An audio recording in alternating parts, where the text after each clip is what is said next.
دعا دیکھیے، دعا کے اہم میں بتا رہا ہوں آپ کو.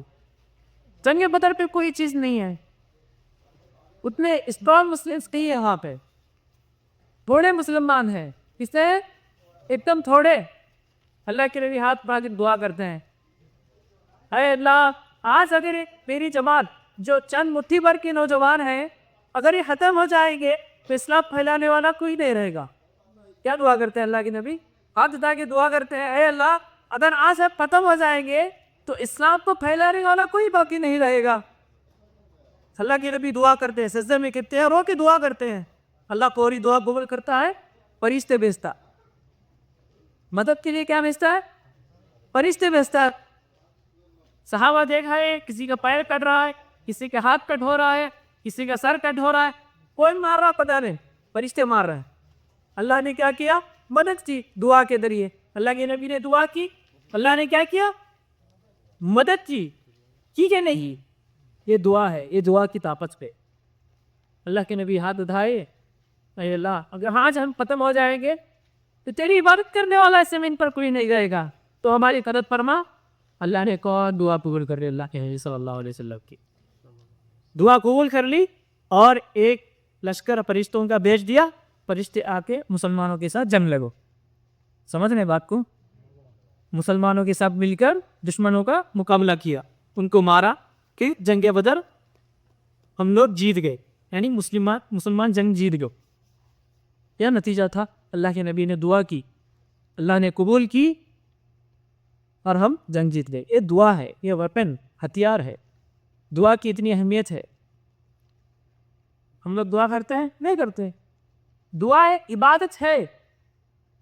جہاں کوئی چیز ٹائم نہیں آتی، بندہ صرف دو آنسو اپنے رب کے آگے بہاتا ہے، اللہ تبارک و تعالیٰ اس کی مدد کرے گا.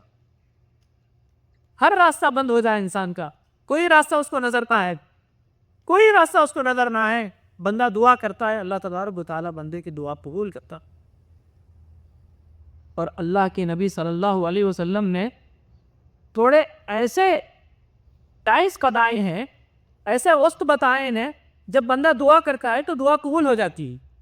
اللہ کے نبی نے، سمجھ رہے میری بات کو، ایسے وقت بتائے ہیں جب بندہ دعا کرتا ہے اس کی دعا قبول ہو جاتی ہے، اس کی دعا ریجیکٹ نہیں ہوتی. سب سے پہلا وقت میں بتاتا ہوں آپ کو، غور سے سنیں ذرا. سب سے پہلا وقت اذان اور بارش. اذان جب ہو، بندہ دعا کرتا ہے، اللہ تبارک و تعالیٰ اس کی دعا قبول کرتا ہے. سمجھ رہے میری بات کو؟ اذان جب ہوتی ہے نا، مؤذن جب اذان دیتا ہے، اگر بندہ دعا کرتا ہے تو اللہ تبارک و تعالیٰ اس کی دعا قبول کرتا ہے. ہم کیا کرتے ہیں؟ ادھر اذان ہو رہی ہے، آپ فون میں بزی ہیں، ادھر اذان ہو رہی ہے، آپ کام میں بزی ہیں، ادھر اذان ہو رہی ہے، گپ شپ لگا رہے ہیں، باتیں کر رہے ہیں، اذان کا جواب بھی نہیں دے رہے. اللہ کے نبی صلی اللہ علیہ وسلم نے فرمایا، حضرت سعد بن سعد سے روایت ہے، رسول صلی اللہ علیہ وسلم نے فرمایا، دو دعائیں ایسی ہیں جنہیں اللہ تبارک و تعالیٰ ریجیکٹ نہیں کرتا. ایک دعا اذان کے وقت، دوسری دعا کون سی ہے؟ بارش کے وقت. ایک اذان اور بارش کے وقت کی جانے والی دعا کیا ہوتی ہے؟ قبول ہوتی ہے، ریجیکٹ نہیں ہوتی. کریں بھی انشاءاللہ اذان کے وقت دعا. جو بھی دعا آپ کے مت میں ہے، اللہ میرے گناہوں کو معاف فرما، مجھے مال عطا کر، میرے والدین کو جنت دے، میرے ماں باپ کو جنت دے، جو بھی دعا آپ کے دل میں آتی ہے کرنا ہے. اذان کے وقت اذان کا جواب دیتے دیتے دعا بھی کرنا ہے. اس ٹائم پہ اللہ کیا کرتا ہے؟ دعا قبول کرتا ہے. یہ کون کہہ رہے ہیں؟ کس کی بات میں بتا رہا ہوں؟ اللہ کے نبی کی بات بتا رہا ہوں میرے بھائی. کوئی آپ کا بڑا مدیر کہہ دے کہ یہ کام کر تو کیا کرتے ہیں؟ ہم فوری کرتے ہیں کام، کیونکہ مدیر ظالم ہوگا نا، وہ غصہ ہوگا، سیلری کم کر دے گا یا سیلری نہیں دے گا. مدیر کا جب ہمیں اتنا ڈر ہے، اس کی بات کی ہمیں جب اتنی ریسپیکٹ ہے، تو اللہ کے نبی صلی اللہ علیہ وسلم کی بات کی ہم کتنی ریسپیکٹ کرنی چاہیے؟ ہم کرتے ہیں ریسپیکٹ؟ نہیں کرتے. یہ بات ذہن میں رکھ لیں. دو باتیں، ایک اذان کے وقت، دوسرا بارش کے وقت. دعا کریں گے انشاءاللہ. جب بھی بارش ہو، جو آپ کے دل میں ہے مانگو اللہ سے، اللہ ضرور دے گا. آج ہم کتنے پریشان ہیں، کتنے مسلمان ہیں، اتنے ملین بلین میں مسلمان ہیں، سب فلسطین کے لیے دعائیں کر رہے ہیں. آج الحمدللہ ہو گیا، کیس بک ہو گیا، آزاد آزادی مل گئی الحمدللہ. لیکن کتنا نقصان ہوا، سب لوگوں نے دعائیں کی. کیا ایک بھی بندہ ایسا نہیں تھا جس کی دعا اللہ قبول کرے؟ اتنے مسلمان ہیں، اتنے مسلمانوں میں کیا ایک بھی بندہ ایسا نہیں ہے جس کی دعا اللہ قبول کر؟ میرے بھائیوں وہ کوالٹی نہیں ہے جو دل سے دعا کرنا ہے، ویسی دعا دل سے نکل نہیں رہی. کبھی ہم نے اپنے مسلم بھائیوں بھی دعا کی جیسے ہم اپنے لیے رو رو کے کرتے ہیں؟ کیے دعا رو کے گڑ گڑا کے؟ ہم باتیں کرتے ہیں، اسٹیٹس لگاتے ہیں، ویڈیوز اپلوڈ کرتے ہیں فیس بک پہ، لیکن کبھی پرسنلی اٹھ کے دعا کیے کہ اللہ ہم بھائیوں کی مدد فرما؟ کبھی کیے دعا سچے دل سے؟ میں اپنی بھی بات بتا رہا، ایسا نہیں کہ آپ کچھ دے رہا ہوں بس. میرے بھائیوں یہ دعا کی اہمیت ہے، اس کو سمجھے. دا ویپن آف مومن، یہ مومن کا ہتھیار ہے میرے بھائی. اللہ نے ہمیں اوچر دیا ہے دعا کا. اللہ کے نبی نے دعا سکھائی ہے. تمام انبیاء دعا کی. یونس علیہ السلام مچھلی کے پیٹ میں پھنسے کہ نہیں پھنسے؟ کیا کیے؟ دعا کیے. آدم علیہ السلام گناہ کیے، دعا کیے. نوح علیہ السلام نے دعا کی. تمام انبیاء نے دعا کی. داؤد علیہ السلام بیمار ہوئے، دعا کی. تو دعا لازم کرنی چاہیے، دعا کرنا چاہیے. یہ مومن کا ہتھیار ہے. کریں انشاءاللہ اذان اور بارش کے بعد اللہ تبارک و تعالیٰ جب ان 2 ٹائم پہ دعا کریں گے دعا ریجیکٹ نہیں کرتا. اب دوسری حدیث سنیں. دوسری حدیث، اذان اور اقامت کے بیچ میں جو وقت ہوتا ہے، یعنی جماعت کھڑنے سے پہلے، سمجھ رہے؟ اذان ہو گئی، اذان اور اقامت کے بیچ، اقامت سمجھتے ہیں نا، اذان اور اقامت کے بیچ جو وقت ہوتا ہے اس وقت اللہ دعا قبول کرتا ہے. ایک ہو گیا بارش کے وقت، ایک ہو گیا اذان کے وقت. ایک وقت کیا ہے؟ اذان اور اقامت کے بیچ والا وقت. ہم کب چاہتے ہیں؟ امام صاحب کھڑے ہوتے ہیں نماز پہ، ہم بھگتے بھگتے جا کے رکوع میں مل جاتے ہیں. دیکھیں اللہ کے نبی کہہ رہے ہیں. حضرت انس بن مالک سے روایت ہے، اللہ کے رسول صلی اللہ علیہ وسلم نے فرمایا اذان اور اقامت کے درمیان کی جانے والی دعا رد نہیں کی جاتی. لوگوں نے پوچھا یا رسول اللہ پھر ہم اس وقت کیا دعا کریں؟ اللہ کے رسول صلی اللہ علیہ وسلم نے فرمایا دنیا اور آخرت کی عافیت مانگا کرو. عافیت کے لیے دعا کیا، اللہ مجھے عافیت دے، اللہم عافینی فی بدنی، اللہم عافینی فی سمعی فی بصری.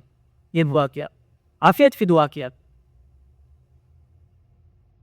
اقامت اور اذان کے درمیان جو فاصلہ ہے نا، اس میں دعا کرنا. اللہ یہ دعا کیا کرے گا؟ ریجیکٹ نہیں کرے گا. ہم جاتے ہیں، بہت سے لوگ بھی جاتے ہیں، جلدی جاتے ہیں، سنت پڑھ کے ایسے ہی پڑھ جاتے ہیں، بیٹھ کے ماشاءاللہ کوئی قرآن پڑھتا ہے، کوئی ایسے نہیں ہے، دعا کرتے ہیں نہیں بول کے نہیں، لیکن اکثر جو لوگ ہوتے ہیں جاتے ہیں ایسے ہی بڑھ جاتے ہیں اور وہ وقت نکل جاتا ہے. بہت کم وہ وقت ہوتا ہے، 20 منٹ 25 منٹ، کسی نماز میں 15 منٹ ایسے وقت ہوتا ہے. یہ بہت قیمتی وقت ہے، اس کو ضائع نہ کریں. دائیں اذان کے بعد 2 رکعت سنت پڑھیں، پھر جو سنتیں ہیں 2 3 4 جو بھی نماز کے حساب سے جو سنتیں ہیں 9 سنت پڑھ لے گے، پھر سچے دل کے ساتھ ہاتھ اٹھائیں، دعا کریں، انشاءاللہ اللہ ضرور پور کرے گا. جو بھی پریشانی ہو، جو بھی بیماری ہو، دعا کریں انشاءاللہ. اور نبی کے طریقے سے دعا کریں. ایسا نہیں کہ وہ چکتے ہیں نا ویسی دعا نہیں کہ بدعت پانی دعا. نبی نے جو دعا سکھائی ویسے اچھے سے ہاتھ اٹھائیں، دل کو صاف رکھیں. اللہ سے مانگ رہے ہیں آپ، کسی انسان سے نہیں مانگ رہے. آج لوگ انسانوں سے زیادہ مانتے ہیں، اللہ سے کم مانتے ہیں کہ بھائی مجھے پیسہ دے دے، مجھے پیسہ دے دے. وہ اس کے سامنے ہاتھ پھیلا رہا ہے، اس کے سامنے ہاتھ پھیلا رہا ہے، وہ اس سے پیسہ پوچھ رہا ہے، وہ اس سے پیسہ پوچھ رہا ہے، وہ اس سے مدد مانگ رہا ہے. میرے بھائیوں اللہ سے مدد مانگو. اللہ نے کیا کہا قرآن نے؟ وقال ربکم ادعونی فاستجیب لکم. ہے میرے بندو پکارو مجھے، میں تمہاری دعا قبول کروں گا. اللہ کہہ رہا ہے میرے بھائی قرآن میں، اللہ کہہ رہا ہے پکارو مجھے، میں تمہاری دعا قبول کرنے کے لیے بیٹھا ہوں. تم مجھے چھوڑتا بندہ کے سامنے ہاتھ پھیلاتے ہو. وہ خود محتاج ہے. اللہ نے تمہیں بھی بندہ بنایا، اسے بھی بندہ بنایا، تم اللہ کو چھوڑ کر بندوں کے سامنے ہاتھ پھیلا رہا. مانگنا ہے رب سے مانگو، وہ دے گا. ہوتا ہے کہ نہیں؟ آج لوگ رب سے زیادہ کس سے مانگ رہے ہیں؟ بندوں سے، انسانوں سے مانگ رہے. دینے والی ذات اللہ کی ہے میرے بھائی، نوازنے والی ذات اس کی ہے، وہ دے گا. اس نے سب کچھ اس نے دیا ہے تو ہماری دعائیں قبول ہی رہے. صحت اس نے دی، مال اس نے دیا، چلنا اس نے سکھایا، طاقت اس نے دی، کھانا پینا اس نے دیا، سب کچھ وہی تو دے رہا ہے. کون دے رہا؟ پیسہ اسے سب اللہ ہی دے رہا ہے. پھر اللہ کو چھوڑ کر ہم بندوں سے مانگتے ہیں. بندوں سے مانگنے میں ہمیں شرم نہیں آتی، اللہ سے مانگنے میں ہمیں شرم آتی. مانگنا ہے تو رب سے مانگو، اپنے رب سے مانگو، وہ دے گا، وہ رب العالمین ہے، وہ سارے جہانوں کو پالنے والا۔ اب بات آگے بڑھائیں گے انشاءاللہ۔ تین چیزیں